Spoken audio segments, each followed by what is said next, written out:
बड़ी मुश्किल से 2-3 दिन हुए होंगे रामलाल को आदर्श अध्यापक का पुरस्कार मिले।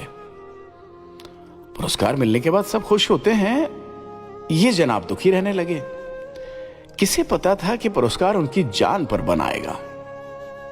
अब वे हमारे बीच नहीं रहे। पत्नी पछाड़ खाकर गिर गई।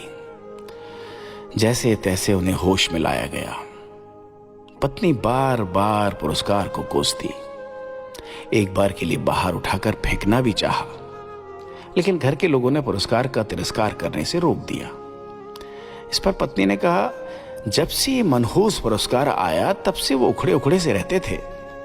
न ठीक से खाते न ठीक से सोते, रह रह कर उठकर बैठ जाते।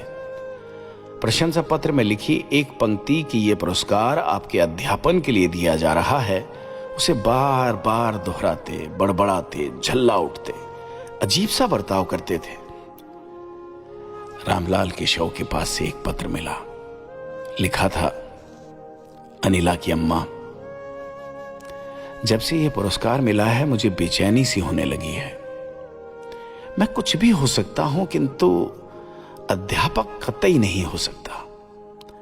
जब 1ली से 5वीं तक के सभी बच्चों को एक ही जगह बैठाकर पढ़ाना पड़ता है, तब मैं अध्यापक नहीं, चरवाहा लगता हूं। जब कोई माता पिता अपने बच्चे की पढ़ाई के बजाय दोपहर की बनी खिचड़ी की शिकायत करता है, तो मुझे रसोइया होने का एहसास होता है। बच्चे की कॉपी जांचने की जगह अरहर की दाल, सब्जियों की ताजगी और चावल में कंकड़ बीनने में व्यस्त हो जाता, तब मेरे भीतर का अध्यापक कब का मर जाता। खड़िया लेकर बोर्ड पर सिखाने की जगह मैं जरूरी प्रोफार्मा भरने में अपनी उपलब्धि समझने लगता। पाठशाला में पाठ पढ़ाने की बजाय शौचालय की साफ सफाई और रख रखाव करना मुझे सबसे जरूरी लगता। तब मैं सफाई कर्मचारी बन जाता। बच्चों के बनाए चित्र दुनिया को दिखाने की बजाय शौचालय के फोटो गूगल पर अपलोड करते हुए मेरे भीतर का अध्यापक घुट घुट कर मरने लगता। जांच अधिकारी जब बच्चों की पढ़ाई के बजाय शौचालय, रसोई घर की जानकारी मांगते, तब मेरे भीतर का अध्यापक शून्य हो जाता। 25 साल की नौकरी में अध्यापन के सिवाय मैंने सब किया है। मुझे ठीक से याद नहीं कि मैंने आखिरी बार बच्चों को कब पढ़ाया था।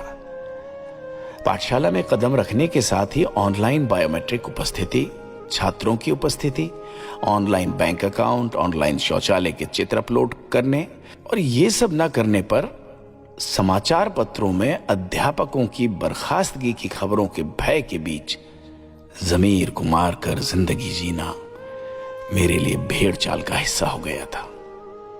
सच कहूं तो मेरे भीतर का अध्यापक तो कब का मर चुका था। अब मैं केवल अपने शरीर से विदा ले रहा हूं। अपना और अनिला का ख्याल रखना।